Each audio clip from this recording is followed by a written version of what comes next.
तुम कायर हो, कायर। तुम सिर्फ बातें कर सकते हो, सिर्फ बातें। तुम्हें कुछ नहीं आता है। तुम है तो कुछ करो, करो कुछ। तुम्हें मेरी आवाज आ रही है? अगर मेरी आवाज आ रही है तो जैसा मैंने कहा है तुम्हें करना होगा। मार दो उसे। मेरा कहा मानो और जो मैंने कहा है वो करो तुम। मार दो उसे। योर ऑनर, सारे गवाह और सबूत यही साबित कर रहे हैं कि खून प्रीतिका ने ही किए हैं। नहीं जज साहब, ये सब झूठ है। झूठ तो आप बोल रही हैं प्रीतिका जी, खून आप ही ने किए हैं। नहीं जज साहब, मैं बेकसूर हूँ जज साहब, निर्दोष हूँ मैं। Your honour, your honour. हाँ मैं सुन रहा हूँ, बोलो क्या कहना है तुम्हें। योर ऑनर, मेरे फाजिल दोस्त नीलेश जी के पास अपने डिफेंस में पेश करने के लिए कुछ है ही नहीं। कोर्ट का कीमती वक्त जाया ना किया जाए। योर ऑनर, कोर्ट का वक्त बेशक कीमती है, लेकिन उससे भी कहीं ज्यादा कीमती है एक बेकसूर इंसान की जिंदगी। मैं साबित कर दूंगा। मेरा कहा मानो और जो मैंने कहा है वो करो। Order order. फैसला सुनाने से पहले अदालत 2 घंटे के लिए स्थगित की जाती है। That's all.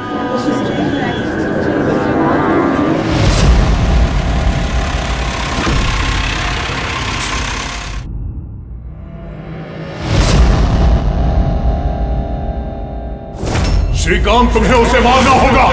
तुम कर सकते हो ये।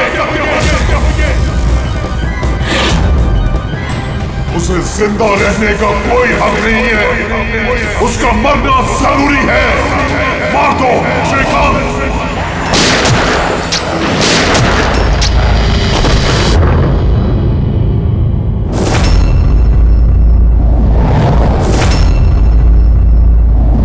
सर, इन लोगों का कहना है कि प्रीतिका यहाँ पर थी जब जज श्रीकांत यहाँ पर आए और उन्होंने उस पर गोली चलाई।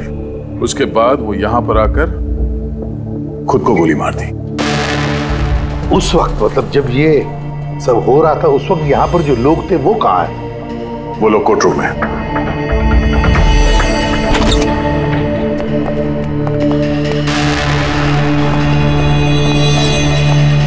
जरा डिटेल में बताइए क्या हुआ यहाँ पर।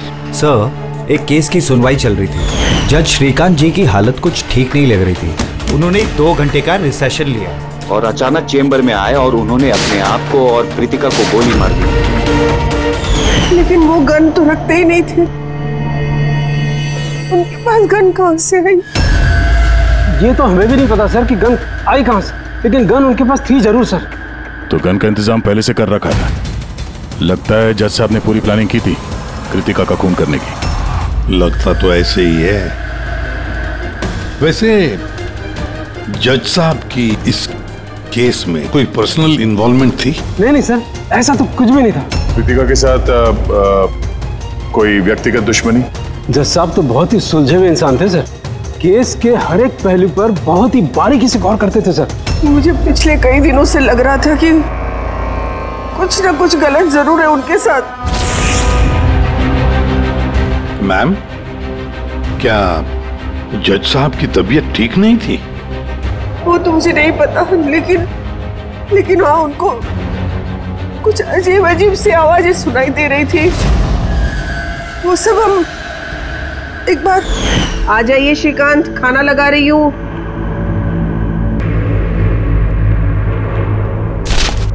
इन पड़ोसियों की जुबान पे लगा भी नहीं, जब देखो अनाप शनाप बकते रहते हैं। अरे क्या हुआ श्रीकांत, इतना क्यों चिढ़ रहे हो? पहले जाके इन पड़ोसियों का मुंह बंद करो, नहीं सुननी मुझे उनकी बकवास। कैसी बातें कर रहे हो श्रीकांत? पड़ोसी के बेचारे पिछले 1 महीने से लंदन गए हुए और उनकी आवाज यहाँ तक कैसे आ सकती है? कुछ भी बात कर रहे हो आप श्रीकांत। कौशल, पता नहीं श्रीकांत को क्या हो गया है, कुछ अजीब सा बिहेव कर रहे हैं। और पता है तुम्हें, उसे पड़ोसियों की आवाज सुनाई दे रही है जबकि वो घर बंद है, वहां पे कोई नहीं है। किसे बता रही हो सब? किसे बता रही हो? और तुम क्या समझती हो? तुमसे झूठ बोल रहा हूं मैं? पूरा बात ऐसे, नाटक बंद करो।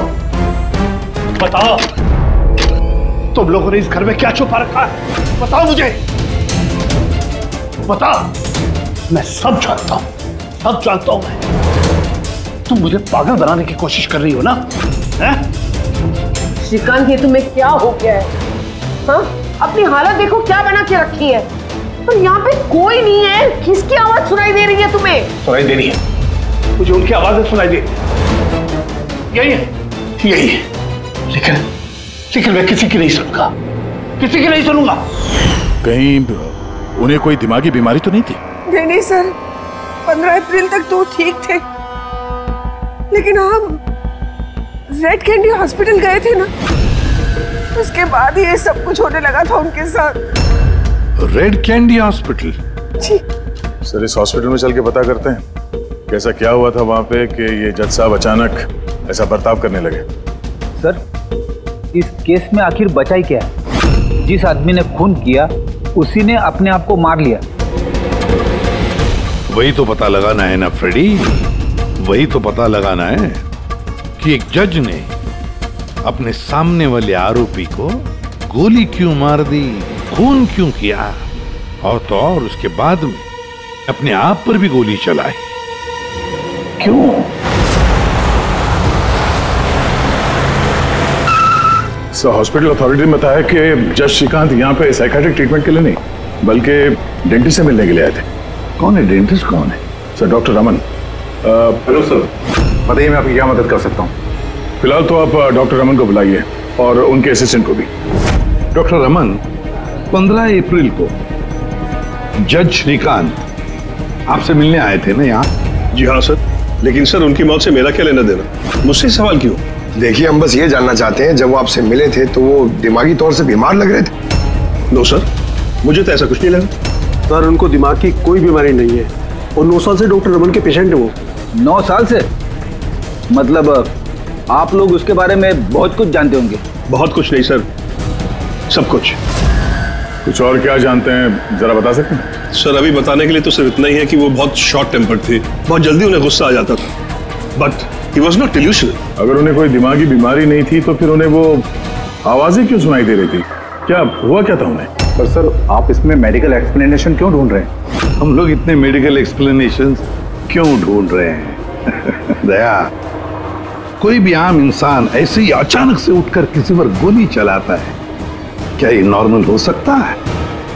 नहीं, कुछ ना कुछ तो गड़बड़ जरूर है, कुछ तो हुआ है, पर क्या?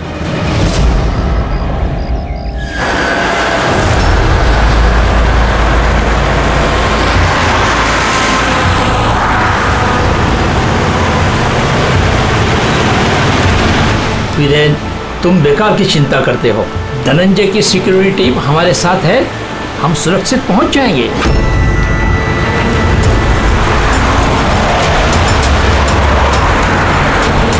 वो बात तो ठीक है, लेकिन आपको धमकियां मिल रही हैं। देखो वीरेन, हमारे कामों में धमकियां मिलती रहती है और ऐसी धमकियों से मुझे डर नहीं लगता है।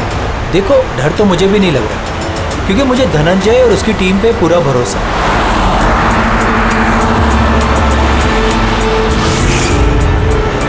सर, हमने हॉल के 500 मीटर तक लोगों के जाने पर रोक लगा दी है और हर जगह सीसीटीवी से निगरानी की जा रही है। ये बहुत आसान है धनंजय, कायर मत बनो। हम जानते हैं इस काम को तुम पूरा करोगे, वो भी अपने हाथों से।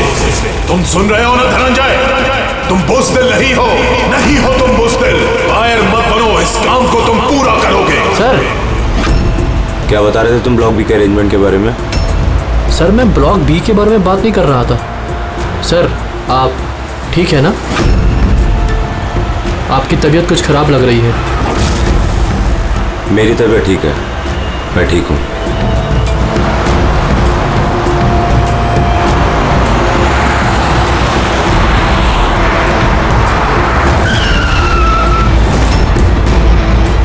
धनंजय, तुम्हें उसे मारना होगा, खत्म कर दो उसे।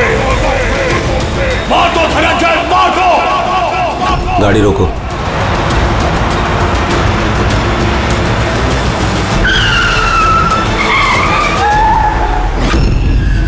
ये इसने गाड़ी क्यों रोक दी? सर, क्या हुआ? शाबाश धनंजय, अपना मिशन पूरा करो, मार दो उसे। याद रहे धनंजय, तुम कायम नहीं हो, तुम ये कर सकते हो। धनंजय यहाँ क्यों आ रहा है? मार दो धनंजय, उसे गोली मार दो, सोचो मत। मैं देखता हूँ। ओके। क्या बात है धनंजय, गाड़ी क्यों रुकवा दी? धनंजय मारो गोली।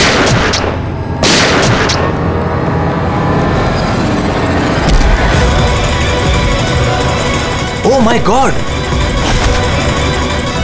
संजय जी, आपको क्या हो गया? धनंजय, ये क्या कर दिया तुमने?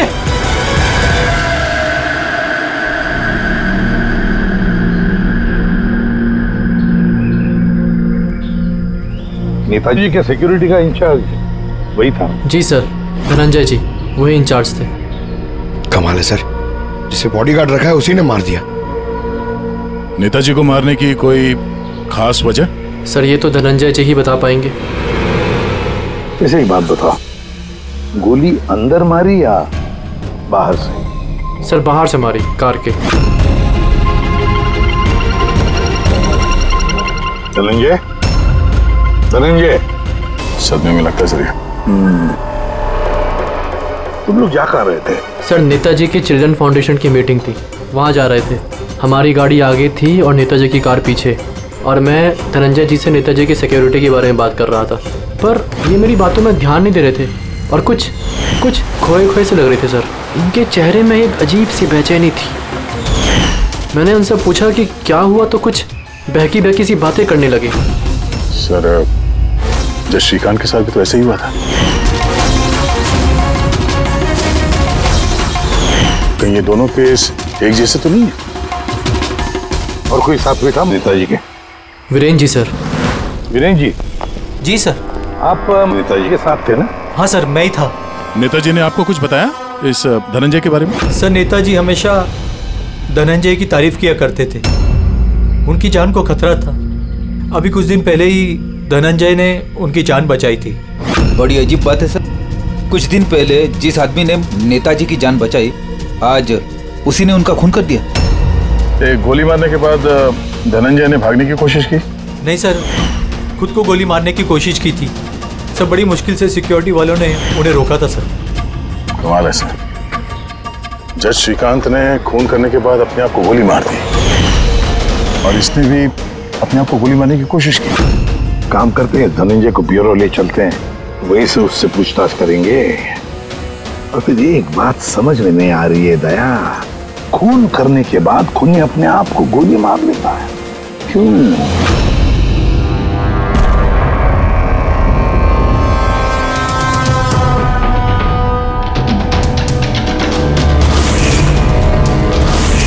बस डॉक्टर बीना ये क्रिमिनल साइकोलॉजी में रिसर्च कर रही है। हाँ, इन्हीं दोनों केस के बारे में बता दिया? Yes boss.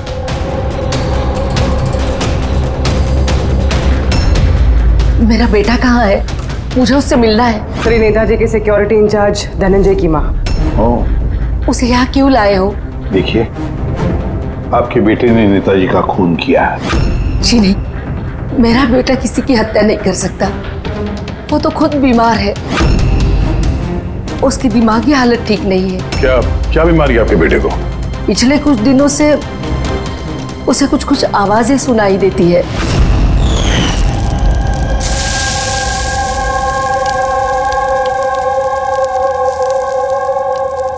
धनंजय,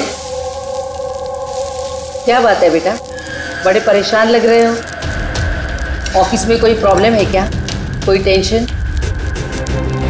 2 दिनों से तुम मेरे साथ भी ठीक से बात नहीं कर रहे हो।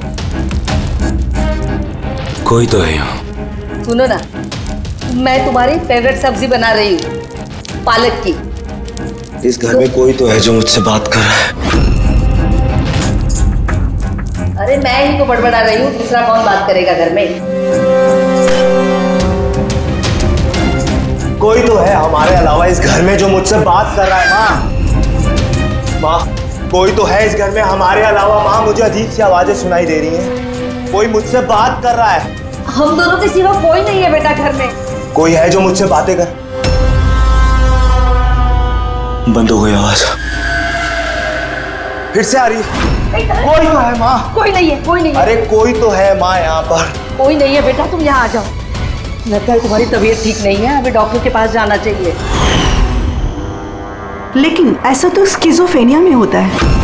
स्किज़ोफ्रेनिया? हाँ, जैसे कि आप सभी लोग जानते हैं कि स्किज़ोफ्रेनिया एक मानसिक बीमारी होती है। ऐसे में पेशेंट को बहुत सारी आवाजें सुनाई देती हैं, लोग ना होने के बावजूद भी दिखाई देते हैं और पेशेंट अपने आप को मारने की कोशिश भी करता है। क्या आप मुझे बताएंगे कि इन दोनों पेशेंट की उम्र क्या थी? श्रीकांत जी की उम्र 50 साल और धनंजय 42 साल का। लेकिन इस उम्र में स्किज़ोफ्रेनिया नहीं होता। क्या मैं उनसे मिल सकती हूँ? मुझे पेशेंट से बात करनी है। हाँ बिल्कुल पूर्वी।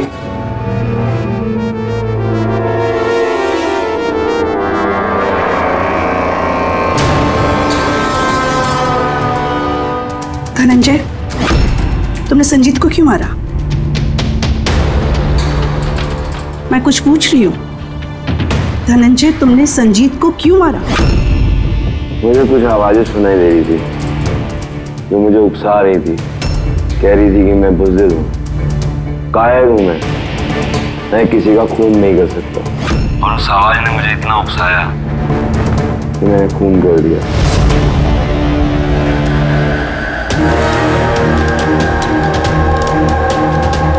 और ये तुम्हारा गाल? ये गाल क्यों सूजा हुआ है? मेरे दांत में इन्फेक्शन है। जज श्रीकांत, उनके दांत में भी इन्फेक्शन था सर। मेरे बेटे के भी दांत के इलाज के बाद ही उसकी तबीयत खराब रहने लगी। क्या? दांतों का इलाज करवाया, उसके बाद में तबीयत खराब हो गई? किस डेंटिस्ट के पास इलाज करवा रहा था वो? Doctor Raman, red candy hospital. Red candy hospital गए थे ना, उसके बाद ये सब कुछ होने लगा था उनके साथ। है ना बड़ा अजीब कोइंसिडेंस। धनंजय और श्रीकांत दोनों का भी दांत का प्रॉब्लम, दोनों का डेंटिस्ट भी एक, और ट्रीटमेंट के बाद दोनों की तबीयत भी बिगड़ जाती है। ये कैसा कोइंसिडेंस? गड़बड़ है, बहुत बड़ी गड़बड़ है। इस धनंजय और जज श्रीकांत के दांतों का एक्सरे निकलवाओ, पता तो चले सारा चक्कर है क्या।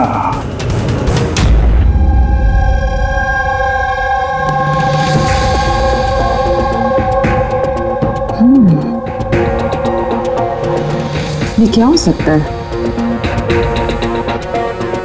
सर, ये देखिए। क्या? ये मार्क्स। हाँ यार, दांतों में ये क्या है? फॉरेन ऑब्जेक्ट जैसा। एग्जैक्टली, ऊपर से दोनों आदमियों के दांतों में। दोनों आदमियों के दांतों में कुछ फॉरेन बॉडी जैसा कुछ। क्या हो सकता? तारिका, एक काम करो, एसीपी साहब को फोन कर दो, उन्हें बोल दो कि केस की जड़ मिल गई है।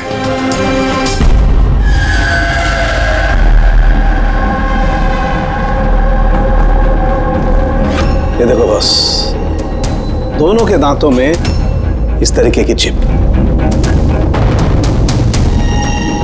ये तो बग है। हाँ, ये बग ही है। सर, ये तो जासूसी में इस्तेमाल होने वाला ट्रांसमीटर जैसा कुछ है। बॉस, इसके जरिए ही श्रीकांत और धनंजय को वो आवाजें सुनाई देती थी। तो ये चिप ट्रिगर का काम कर रही थी, इसी के जरिए वो उकसाने वाली आवाजें उनके कानों तक पहुंच रही थी और वो लोग किसी की जान तक लेने को मजबूर हो गए। मुझे तो लगता है ये काम डॉक्टर रमन का ही है। उन्होंने ही दांतों की ट्रीटमेंट की थी। पूछताछ करनी पड़ेगी डॉक्टर रमन से, और एक एक्सपर्ट को भी बुलाओ। ट्रांसमीटर के बारे में पूरी जानकारी लेते हैं उससे।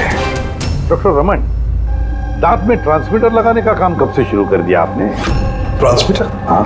किस ट्रांसमीटर की बात कर रहे हैं आप सर? उसी ट्रांसमीटर की बात कर रहे हैं जो जज श्रीकांत और सिक्योरिटी ऑफिसर धनंजय के दांत में फिट किया गया था। देखिए, मेरा यकीन कीजिए, मैंने कोई ट्रांसमीटर नहीं लगाया है। ये क्या बकवास कर रहे हैं आप? डॉक्टर साहब, दांतों में ट्रांसमीटर क्यों लगवाएंगे? सर, आप हमारे हॉस्पिटल को बर्बाद करने पे तुले हैं। डॉक्टर रमन हमारे हॉस्पिटल के जिम्मेदार डॉक्टर हैं सर। ये इस तरह का काम हरगिज नहीं कर सकते। और इस तरह का काम यहाँ पे हुआ तो है। हमें श्रीकांत और धनंजय के दांत से ये ट्रांसमीटर मिला है। और इन्हीं ट्रांसमीटर्स की वजह से वो दोनों भी स्किज़ोफ्रेनिक बन गए। सर वो दोनों मेरे बहुत पुराने पेशेंट हैं। श्रीकांत 9 साल और धनंजय 2 साल। सर भला मैं अपने पेशेंट के साथ ऐसा क्यों करूं? ये तो आप बताइए ना, क्यों लगाया ट्रांसमीटर? मेरा यकीन कीजिए, मैंने कोई ट्रांसमीटर नहीं लगाया। क्योंकि डॉक्टर रमन के पास ट्रांसमीटर बनाने और उससे मोलार इम्प्लांट्स की ट्रेनिंग ही नहीं है। ये सिर्फ डॉक्टर हैं, दांतों के अच्छे डॉक्टर। और सर हम यहाँ पे दांत लगाते हैं, बनाते नहीं। दांत तो बाहर से ऑर्डर देने पे आता है। कहाँ से ऑर्डर करते हैं आप ये दांत? डेंजा बायोकेयर। डेंजा बायोकेयर। रेडी पंकज, डॉक्टर रमन की चेम्बर्स अच्छी तरह से चेक करो, एक एक कोना छान मारो। और कितने लोगों के दांत इम्प्लांट किए हैं? जी लगभग 20 लोगों का। अच्छा, तुम सभी लोगों के नाम और पता चाहिए हमें।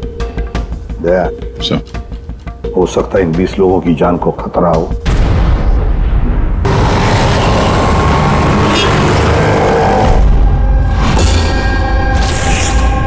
कुछ समझ में आ रहा है? हाँ सर, कुछ कुछ समझ में आ रहा है। यही कि ये ट्रांसमीटर जितना छोटा है उतना ही पावरफुल है। कितनी रेंज है इसकी? सर इसकी रेंज यही कोई 15 से 20 मीटर है। यानी अगर इस ट्रांसमीटर से किसी को कम्युनिकेट करना है तो उसे 15 से 20 मीटर के दायरे में रहना होगा। इसकी फ्रीक्वेंसी हम लोग ट्रैक कर सकते हैं? बिल्कुल ट्रैक कर सकते हैं, लेकिन उसके लिए हमें पहले ये जानना होगा कि ये ट्रांसमीटर कितने हर्ट्ज पे काम करता है। तो पता लगाओ कितने हर्ट्ज पे काम करता है ये, क्योंकि फ्रीक्वेंसी हमारे लिए बहुत जरूरी है। जहां पर ये फ्रीक्वेंसी एक्टिव होगी वहीं पर हमारा खोज ही होगा। ठीक है सर, आप थोड़ा सा वक्त दे दीजिए, मैं जल्दी पता लगाने की कोशिश करता हूँ। ठीक है। ये कहानी आके रुक जाती डॉक्टर रमन के नाम पर। सारा का सारा शब्द डॉक्टर रमन पे ही है। लेकिन सर वो अपने पुराने पेशेंट का खून क्यों करेगा? हाँ सर, हॉस्पिटल एडमिनिस्ट्रेटर बता रहा था कि ऐसा ट्रांसमीटर बनाने की काबिलियत डॉक्टर रमन में नहीं है। तो शक के घेरे में तो ये कविता और वीरेन भी है। हो सकता है इनमें से किसी ने मारा।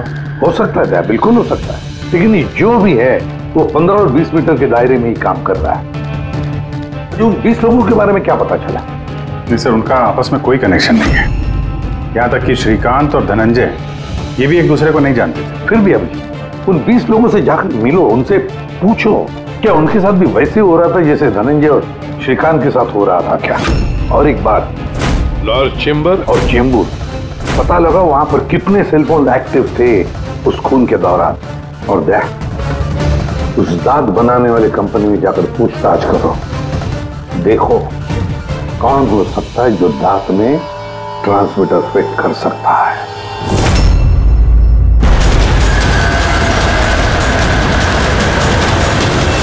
विनय आपका ही नाम है? जी हाँ, मेरा ही नाम है। सॉरी मैंने आपको पहचाना नहीं। हम CID से। सर मुझसे कोई गलती हुई क्या? नहीं, अब गलती नहीं हुई। एक्चुअली एक केस के सिलसिले में हम कुछ पूछताछ करने आए हैं। आपके दांतों में कुछ प्रॉब्लम थी ना? हाँ। ये इलाज कहाँ कराया था आपने? रेड किडी हॉस्पिटल। इलाज के बाद से कोई कुछ तकलीफ हुई है?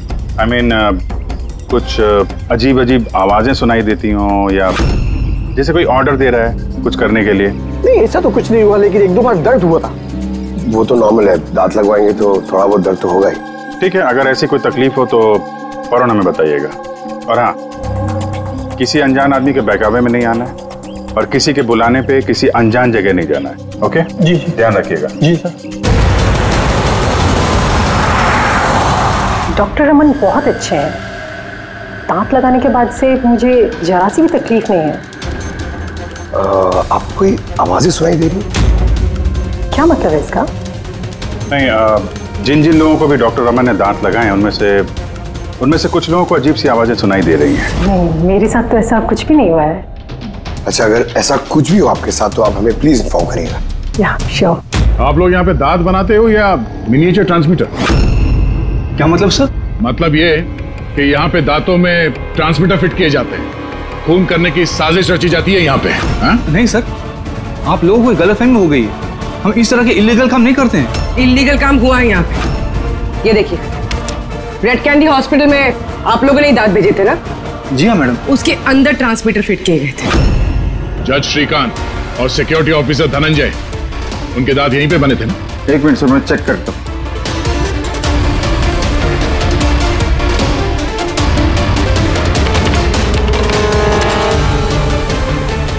हाँ सर, दांत तो यही बने हैं, लेकिन अगर वो हमारी एम्प्लॉय रूपाली होती जिसने ये दांत बनाए हैं तो सच्चाई पता चल जाती। कहाँ है आपकी वो एम्प्लॉय रूपाली? वो तो कल रात गुजर गई। कैसे गुजर गई? उसे अस्थमा अटैक हुआ था, लेकिन हैरानी की बात तो ये है कि उसे कभी अस्थमा था ही नहीं। जी हाँ सर। उसके घर का एड्रेस देना सर। दांत कब लगवाया आपने? सर 2 महीने हो गए। कोई प्रॉब्लम हुई आपको? नहीं, कोई प्रॉब्लम नहीं सर, जब से दांत लगाया सब ठीक है सर। कुछ आवाजें सुनाई दे रही हो अजीब अजीब सी? नहीं सर, पर हुआ क्या सर? देखिए, रेड कैंडी हॉस्पिटल में जितने लोगों ने भी ट्रीटमेंट कराया उन्हें कुछ प्रॉब्लम्स हो रही हैं और उनमें से 2 जन की तो मौत भी हो चुकी है। सर मैं मरना नहीं चाहता सर। नहीं, आप घबराइए मत, ऐसा कुछ नहीं है। आपको कभी भी ऐसी कोई प्रॉब्लम हो कि कुछ अजीब अजीब सी आवाजें सुनाई दे रही हो, या फिर कोई ऐसा आदमी दिख रहा हो जो है नहीं, मतलब दूसरे बोल रहे हैं कि किससे बात कर रहे हो, तो अगर ऐसा कभी हो तो फौरन हमें कांटेक्ट करिएगा। और कितने लोग बचे पंकज? सर चेक करने के लिए और 5 लोग बचे हैं सर। 5 को भी जल्दी से जल्दी चेक करना होगा। क्या पता उस हत्यारे का अगला निशाना इन्हीं में से कोई हो। हाँ सर।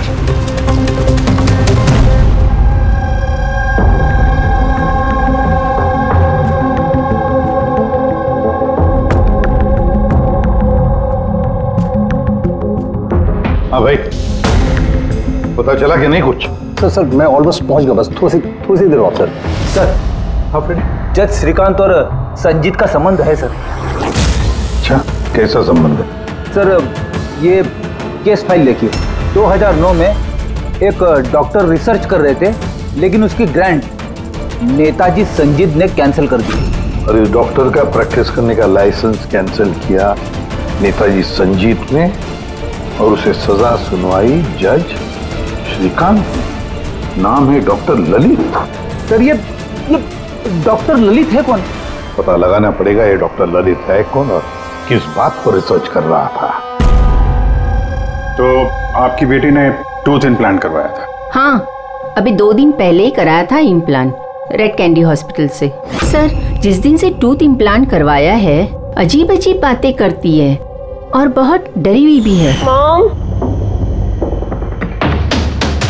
मॉम, क्या हुआ, कुछ चाहिए? कोई आया क्या घर में? कोई भी तो नहीं। नहीं मॉम, कोई तो है घर में। मैं हूँ, तुम हो, और पापा तो हांगकांग में है, और कोई आएगा तो बेल बजाएगा ना। बेल भी तो नहीं बजी है। पता नहीं मॉम क्या हो रहा है, जब से सोकर उठी हूँ ऐसा लग रहा है कि घर में कोई है और मेरे बारे में अजीब अजीब सी बातें कर रहे हैं मुझसे। समझ में नहीं आ रहा है। मेरी तबीयत तो ठीक है। कोई सपना देखा क्या? नहीं मॉम, कोई सपना नहीं देखा। लगता है मेरे कान बज रहे हैं। मॉम प्लीज एक काम करो, मुझे 1 कप चाय दे दो मेरे रूम में, मेरा सर घूम रहा है। तो अभी जिया कहाँ है? उसे मैंने साइकियाट्रिस्ट के पास भेजा है, बैंड्रा।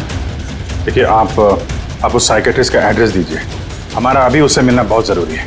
नंबर ले लो। जिया, आज तुम्हें वो काम खत्म करना है। तुम्हें उसे किसी भी हालत में मारना है। जिंदा मत छोड़ना उसे, मार दो उसे। आज उसका अंत होना ही चाहिए।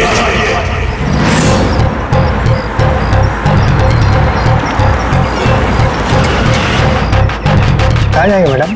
जेके मार्केट। उसे कहो तुम्हें जेके मार्केट जाना है। मैंने कहा मैडम कहाँ जाएंगे? जेके मार्केट। जी बैठिए।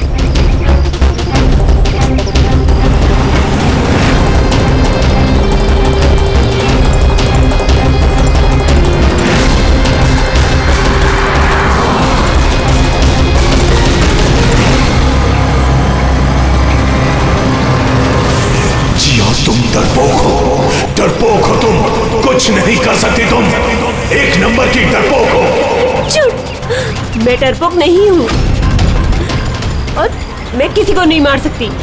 मैडम आपने मुझसे कुछ कहा? हाँ, अब नहीं, मैंने कुछ नहीं कहा। नहीं, कुछ नहीं कहा मैंने। मैं कहाँ बात कर रही हूँ?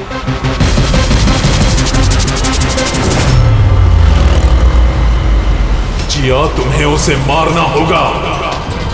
तुम उसे जिंदा नहीं छोड़ सकती। तुम्हें उसे मारना होगा जिया, मारना होगा तुम्हें। नहीं, मैं किसी का खून नहीं करूंगी, किसी का भी नहीं। अरे भैया, गाड़ी क्यों रोक दी? मैडम, गाड़ी आगे नहीं जाएगी। क्यों नहीं जाएगी? मैंने कहा ना मैडम, गाड़ी आगे नहीं जाएगी। अगर ले जाना ही नहीं था तो बैठाया क्यों? मैडम, आप उतरती है या मैं गाड़ी से उतर जाऊं?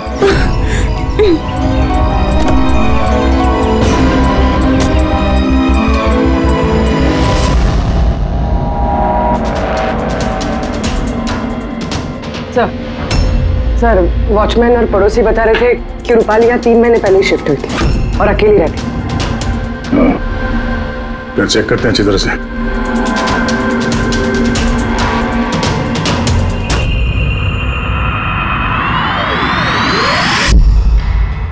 ये क्या है?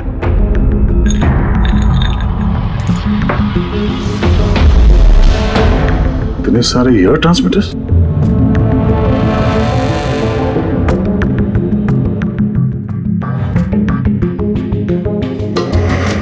डॉक्टर रमन की पेशेंट्स की पूरी डिटेल्स भी है इसमें। ये देखो।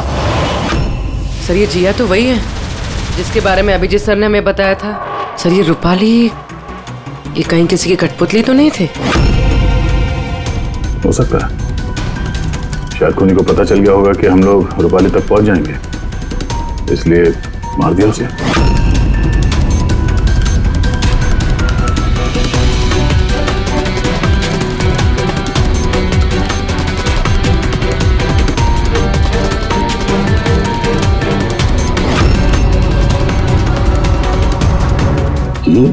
ये नेताजी, संजीत, वीरेन और जिया, इन तीनों के चेहरे पे रेड सर्कल। नेताजी के चेहरे पे क्रॉस मारा हुआ है। नेताजी तो मारे गए, अब बचे ये वीरेन और ये जिया। मतलब अगला नंबर इनका है।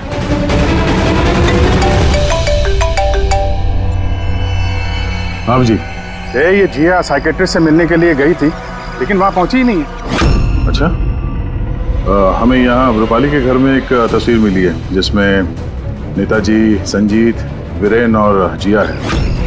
ये नेताजी के चेहरे पे तो क्रॉस मारा हुआ है, पर इन दोनों के चेहरे पे लाल पेन से सर्कल बना हुआ है। कहीं ऐसा तो नहीं कि ये जिया वीरेन को मारने के लिए गई हो? एक काम करो, तुम वीरेन को अलर्ट करो, पता करो वो कहाँ है। तब तक मैं जिया की लोकेशन ट्रैक करता हूँ और हम लोग मिलते हैं। ओके? या सर, वीरेन को फोन लगा।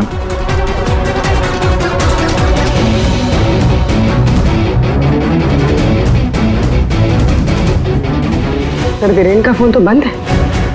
सर, मिल गया।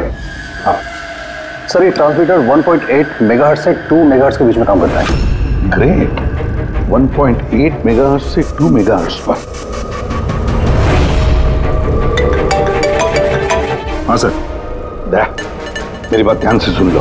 हाँ, पहले तो फ्रेडी ने कमाल कर दिया है। हाँ, रिसर्च करके ऐसा नाम निकाला है जिसका कनेक्शन इस नेताजी संजीत और जज श्रीकांत के साथ है। उस आदमी का नाम है डॉक्टर ललित। हाँ, डॉक्टर ललित। यस, मुझे तो ये डॉक्टर ललित ही बहुत गड़बड़ लग रहा है दया। मुझे तो उसी पे शक होने लगा है, क्योंकि डॉक्टर ललित का कुछ साल पहले इस नेताजी संजीत ने प्रैक्टिस करने का लाइसेंस कैंसिल कर दिया था, और फिर इस डॉक्टर ललित को जज श्रीकांत ने सजा सुनवाई। और हुआ क्या?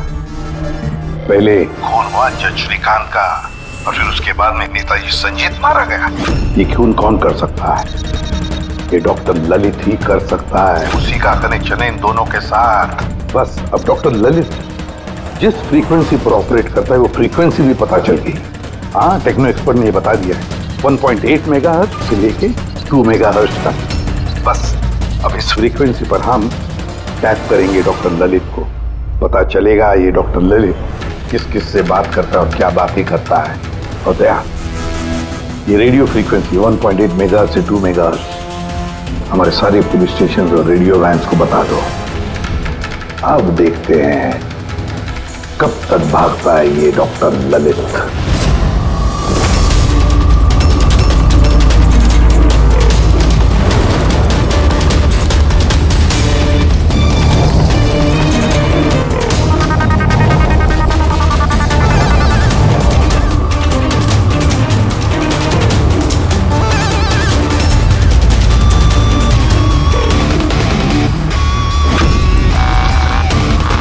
इस फ्रीक्वेंसी पे कोई हरकत नजर नहीं आ रही। जब भी बोलेगा पकड़ा जाएगा।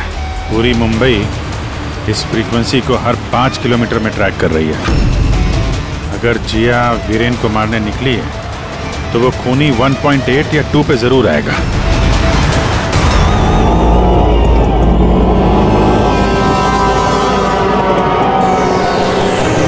जाओ जिया, अपने काम को अंजाम दो। ये कौन हो सकता है जो संजीत के खूनी के बारे में मुझे बताने के लिए यहाँ बुलाया है? जिया, उसे मारना होगा तुम्हें। उसे जिंदा रहने का कोई हक नहीं है।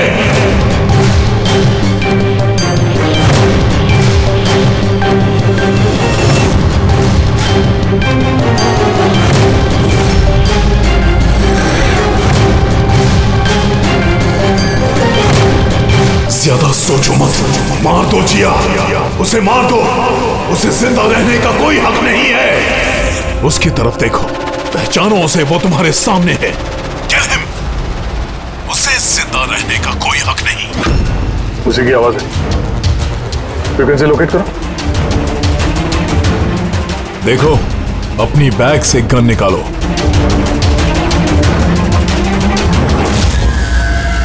जिया, तुम कायर नहीं हो। Shoot him, shoot him. Location क्या बता रहा है? सर, जेडी मार्केट मरोल दिखा रहा है।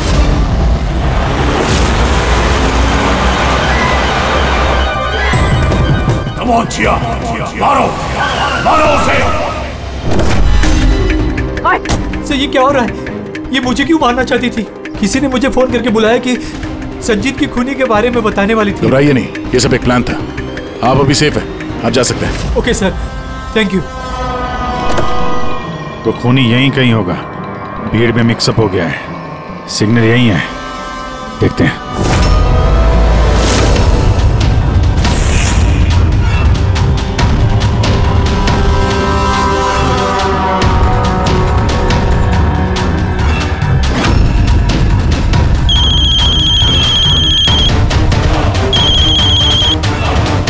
हेलो, अभिजीत बोल रहा हूँ। कभी हमसे भी मिल लिया करो। अरे इधर उधर क्या देख रहा है? तेरे पीछे हूँ। डॉक्टर ललित,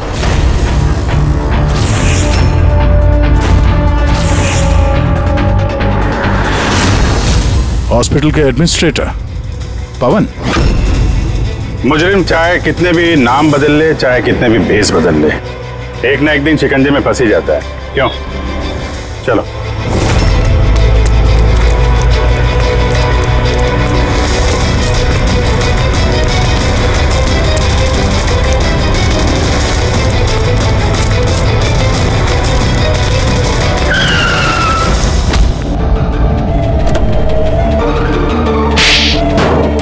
जज श्रीकांत और नेताजी संजीत, इन लोगों का खून क्यों करवाया तुमने? से बदला लेना चाहता था। बदला? लोगों ने मेरी जिंदगी बर्बाद कर दी थी। कैसा बदला? मैं एक होनहार डॉक्टर हूँ।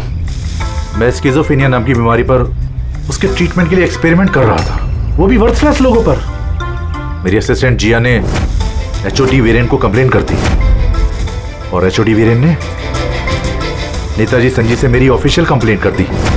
और नेताजी संजीत ने तुम्हारा ये एक्सपेरिमेंट रुकवा दिया? हाँ, मेरा प्रोजेक्ट बीच में रुक गया। तो फिर जेल किस लिए गए थे तुम? मेरी लापरवाही की वजह से एक आदमी की मौत हो गई थी। जज श्रीकांत ने मुझे बिना कुछ सोचे समझे 10 साल की सजा दे दी। मेरा डॉक्टर होने का रुतबा छीन गया मुझसे। तो इन लोगों को मार के अपना खोया हुआ रुतबा हासिल कर रहे थे तुम। रमन और रूपाली, इन दोनों का क्या इन्वॉल्वमेंट था? जेल से बाहर आने के बाद मैंने अपने दुश्मनों को ट्रैक करना शुरू कर दिया। मैं उनके अंदर एक डिवाइस फिट करना चाहता था जिससे उनको कुछ पता ना लगे। डॉक्टर रमन और रूपाली मेरी इसमें मदद कर रहे थे। उन लोगों ने कैसी मदद की? जज श्रीकांत और जिया को दांतों में प्रॉब्लम थी। वो अपने चेकअप के लिए डॉक्टर रमन के क्लिनिक पे जाते थे। नेताजी संजीत के दांतों में कोई प्रॉब्लम नहीं थी, बल्कि उनके बॉडीगार्ड धनंजय को दांतों में प्रॉब्लम थी। मैंने उसे फ्री डेंटल चेकअप का लालच दिया और डॉक्टर रमन के क्लिनिक पे भेज दिया। डॉक्टर रमन ने उन्हें नया दांत लगाने की सलाह दी और मेरे कहने पे रूपाली ने उनके दांतों में डिवाइस फिट कर दिया। और रूपाली सब करने के लिए मान गई? हाँ। क्योंकि मैं रूपाली से प्यार करता था। हम दोनों ने मिलकर एक डेंटल क्लिनिक खोला था। रूपाली इस काम में मेरी मदद कर रही थी। तो फिर उसका खून क्यों किया तुमने? क्योंकि जब श्रीकांत और नेताजी के मरने से आप उस तक पहुंच जाते और वो मेरा नाम ले देती, इसलिए मैंने उसे हमेशा हमेशा के लिए चुप करा दिया। फिर बदला लेने के लिए क्या कुछ नहीं किया तुमने? इतनी सफाई से खून किए पर फायदा क्या हुआ? आखिर में पकड़े गए ना? मेरा मिशन किसी को मारना नहीं था सर, मैं बस अपने आप को जीनियस साबित करना चाहता था। मैं चलते फिरते इंसानों को हथियार बना सकता था। अगर यही दिमाग किसी अच्छे काम में लगाते तो आज मुजरिम नहीं बनते और जिंदगी भर जेल की सलाखों के पीछे सड़ते नहीं।